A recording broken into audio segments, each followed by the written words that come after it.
నుంచి అనేక సమస్యలు పేర్కొని ఉన్నాయి. మన సిగరెట్ సమస్యలు కాదు, మన మైండ్లో కూడా చాలా వరకు సమస్యలు ఉన్నాయి. వాటన్నిటి గురించి మనం మాట్లాడడానికి ఈరోజు బిఎంఎస్ తరఫున రావడం జరిగింది. అదేవిధంగా ఈరోజు మన మైండ్లో తీసుకున్నట్టయితే మన లోపలికి తీయగానే చైర్లిఫ్ట్ సమస్య ఒకటి ప్రధాన సమస్య ఉన్నది.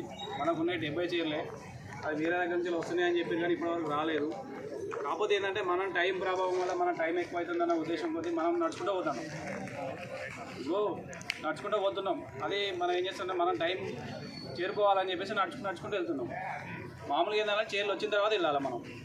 దీనివల్ల ఏమవుతుంది, లేట్ అయిన తర్వాత లోపలికి వెళ్ళిన తర్వాత సర్దార్ కానీ ఊర్మిల్ కానీ ఎందుకు లేట్ వస్తున్నారు అని అడుగుతున్నారు. మరి ఈ సమస్య అనేది మనది కాదు కదా, మేనేజ్మెంట్ సమస్యనే కదా అది. చైర్లు అనేది మనకు అంతమందుకు 100కు పైన ఉన్నాయి, ఇప్పుడు 70 ఉన్నాయి. అవే రొటేషన్ అవుతున్నాయి. లైనర్లు పోతున్నాయి, లైనర్లు తెప్పిస్తామంటున్నారు, ఇంతవరకు రాలేదు. అది ఆ సమస్య అట్లనే ఉన్నది.